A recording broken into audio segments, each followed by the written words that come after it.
Welcome, survivors, burnout community, and those just interested. It's Kelly Buboltz, trainer, author, speaker, and your burnout prevention mentor. Burnout is not taboo. It's our reality in this chaotic, fast-paced world. But we're not going to let it drive the narrative to our stories. We're going to do something about it, so let's dig in.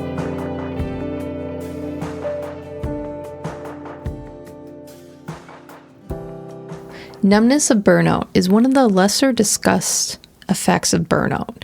It's in the cognitive and emotional sectors of the symptoms. It's a clear sign that your body and mind are overwhelmed.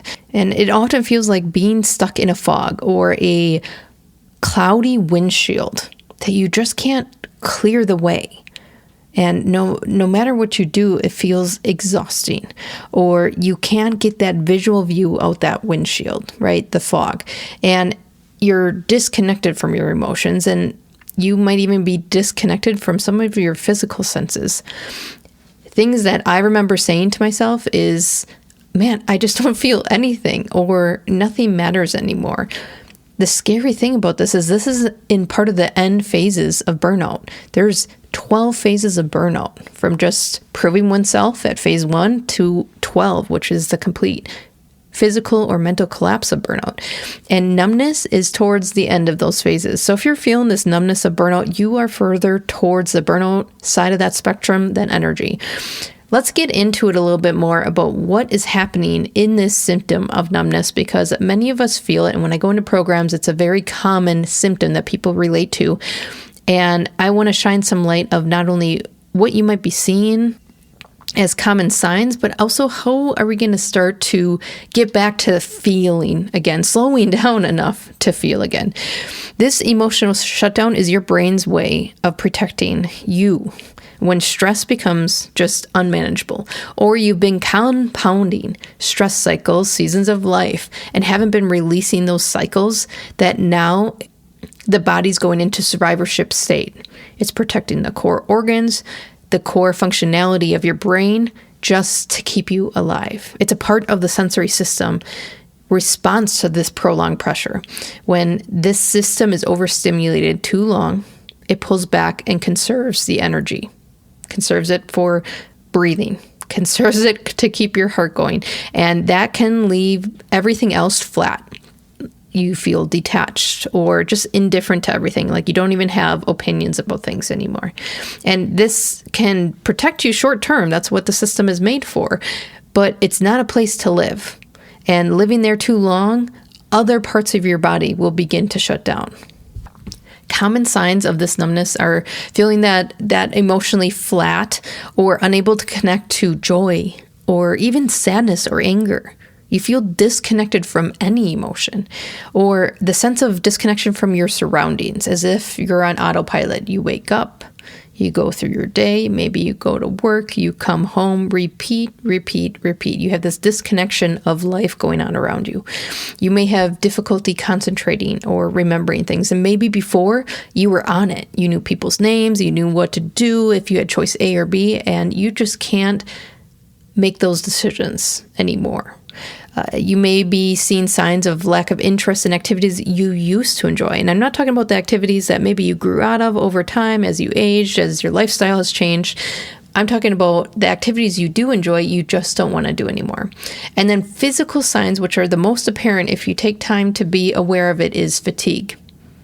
You might feel heavy, like you just have a weighted vest on you, or weights on your ankle, like you're heavy throughout the day. And you don't feel those physical sensations as you did before. So here's the sensory connection that's happening. Numbness often indicates that your nervous system is in a freeze state.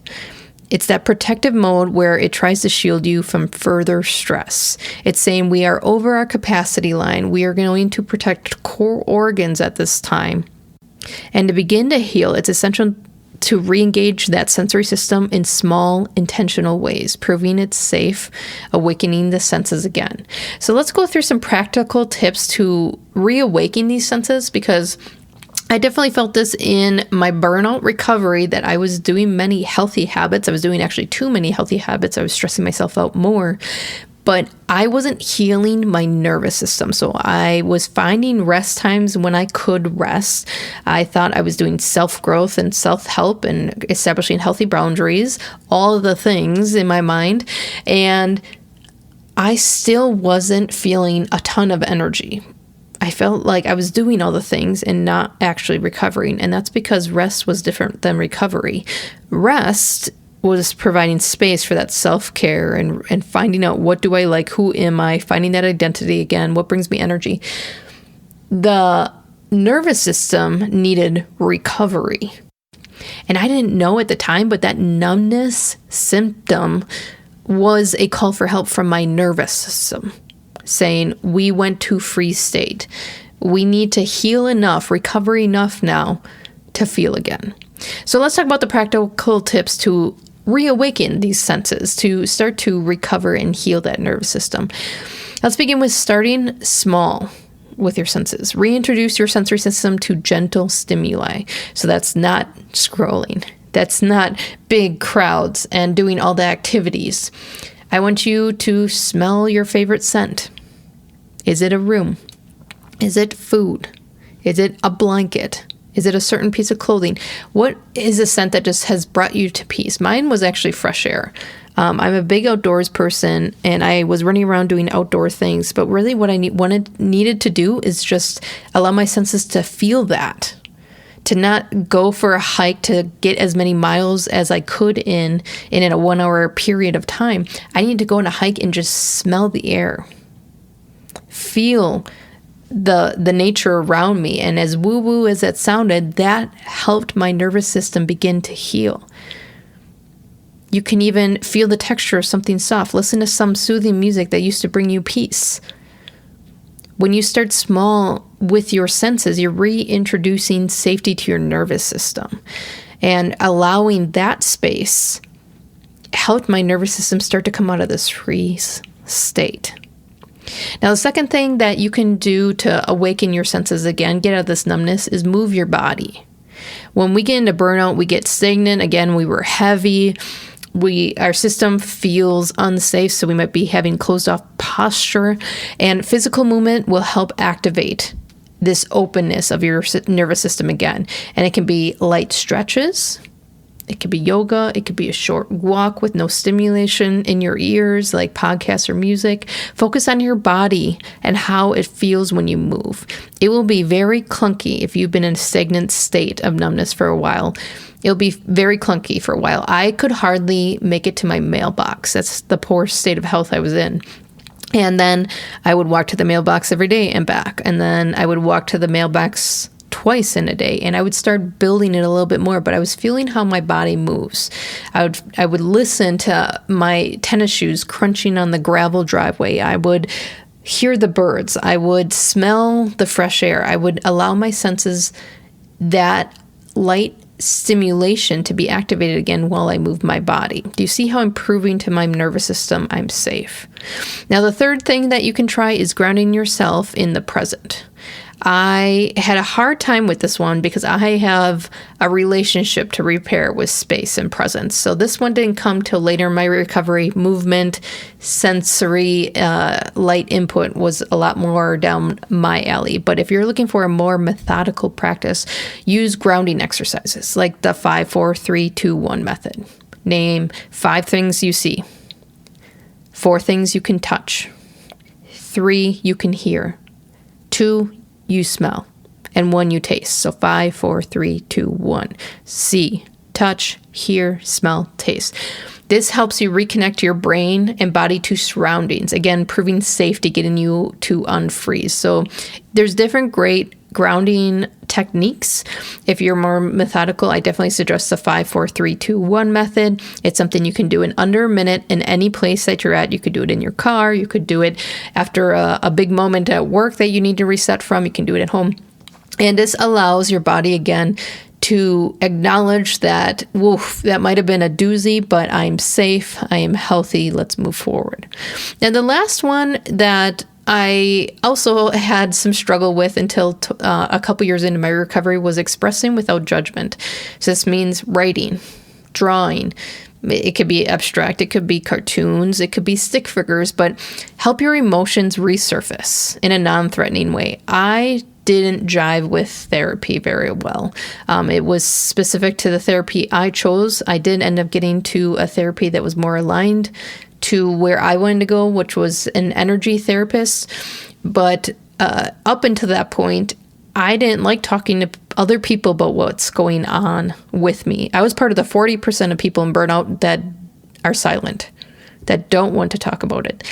And so for me, expressing these emotions that I've suppressed deep down year after year, event after event, that came out in writing. I was writing in a journal, a guided journal. And I would draw pictures on the journal pages sometimes. Sometimes I wouldn't even write. I would just scribble. Sometimes I would just draw shapes and color in different colors. Whatever I had to do to resurface some of these emotions in a non-threatening way. And that was huge for my nervous system. I can't overstate that enough. That it gave an expression for these emotions to go. And that's when I really felt energy coming back. When I would rest, I felt revived after, versus I was resting and I kind of felt okay after. Like I had basic physical energy, but I still felt drained and sluggish, a little bit of that numbness feeling. So figure out what is the best route for you to express some of these emotions that you have been suppressing, get them back to the surface in a non-threatening way in the right environments to begin processing them. So these 4 practical tips really helped awaken my senses, get my nervous system out of that freeze state, out of that numb symptom. And that really started aiding my energy, because then physically, cognitively, emotionally, relationships, it all just started to flow way better, way more natural instead of forcing it. Start with small sensory inputs in your system, showing gentle safety environments. Move your body in whichever way you feel comfortable. Ground yourself in the present moment, and express without judgment all those suppressed emotions. If you've been feeling numb, take one small step this week to reconnect with your senses. Move your nervous system out of that freeze mode and address that numbness symptom. And remember that recovery from numbness isn't instant. Every little small action is a move forward toward feeling alive again. I know you're not lazy. Most people in burnout are high performers, those serving others before themselves. Don't discount this step today, the action in which you focus on your self-growth. Piecing together the puzzle is half the journey. Rediscovering yourself, energy, and establishing new habits is the other. Do not underestimate the untapped inner strength inside you. Explore more resources on my website to move from zombie mode back to liveliness. See you soon.